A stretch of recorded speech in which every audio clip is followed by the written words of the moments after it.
샬롬 공주지구 정다희 간사입니다. 어제 본문을 통해 예수님께서 한 여인을 만나주시기 위하여 사마리아를 통과하셨다는 것을 확인했습니다. 오늘도 예수님께서는 우리 한 사람을 만나주시기 위해 십자가 죽음을 통과하시고 말씀의 우물가에서 우리를 기다리고 계십니다. 오늘의 큐티를 통해 예수님을 만나는 은혜를 누리시기를 축복합니다.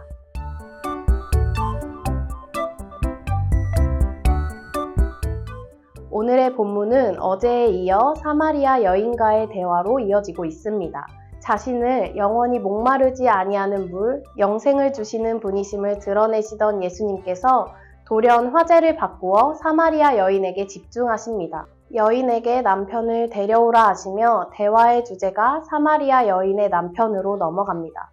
도대체 왜 예수님은 여인에게 남편을 데려오라 하시며 뜬금없는 듯한 말씀을 하시는 것일까요? 아마도 이 여인을 만나기 위해 뜨거운 중동의 사막을 일부러 지나가셨던 것처럼 사마리아 여인에게서 남편에 관한 이야기를 짚어내지 않으시고는 이 여인이 지니고 있는 삶의 본질적인 문제에 다가설 수 없었기 때문임을 생각해 봅니다. 당시 남성 중심적인 사마리아 사회에서 이혼을 요구할 수 없는 여성의 지위를 생각해 보면 이 우물가의 여인은 5번이나 남편에게 버림당했던 것으로 해석할 수 있습니다. 여인의 뒤에는 온갖 추문과 사람들의 수군거림이 뒤따랐고 그 시선을 피해 사람들이 없는 가장 뜨거운 낮 시간대를 골라 우물가를 찾았습니다.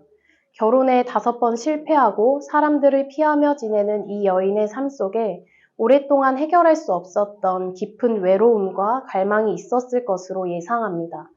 그러한 여인에게 남편을 불러오라 하신 것은 예수님께서 여인의 삶의 문제를 대화의 수면 위로 올리시며 여인의 삶의 깊은 외로움과 해결할 수 없는 갈급함이 있음을 짚어내시고 그것을 예수님 당신이 알고 계신 것을 드러내신 것입니다. 이처럼 예수님은 우리의 영적 필요를 채우시기 위해 우리의 개인적인 상황을 수면으로 드러내십니다. 우리의 과거 속에 아파하고 힘들어하는 모든 것을 아시며 그 아픔을 통하여 본질적인 필요를 채우십니다. 누구에게도 이야기할 수 없는 인생의 아픔들이 있습니까? 사람들은 수군거리고 약점 삼을 나의 이야기들을 예수님께서는 온전히 알아주시며 받아주시는 분이심을 기억하시기를 소망합니다.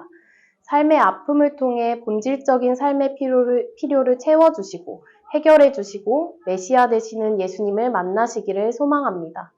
자신의 부끄러운 문제들을 이야기한 사마리아 여인은 순간 모면하고자 예배에 관해 질문합니다. 그러나 그 질문도 여인의 마음속 깊이 간직해온 예배에 관한 의문이었을 것입니다. 세상에서 버림받고 기댈 수 없었던 사마리아 여인은 자신의 죄와 고통을 하소연할 수 있는 진지한 예배의 대상을 찾고자 했던 것입니다. 바로 예수님은 예배에 대해 새로운 개념을 제시하십니다.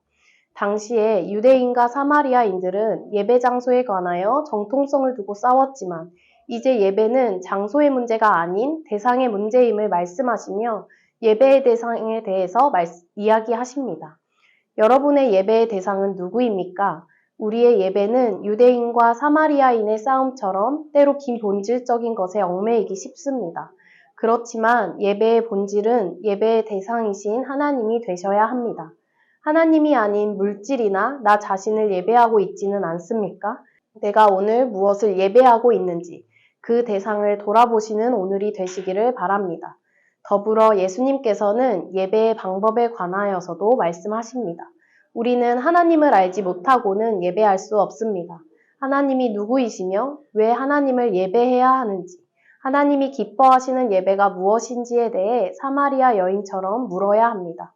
질문과 관심이 없이는 그분을 만나는 자리로 나아갈 수 없습니다. 그분을 알고자 할 때에 하나님께서는 말씀을 통하여 하나님이 누구이신지, 하나님의 뜻이 무엇인지 알려주십니다.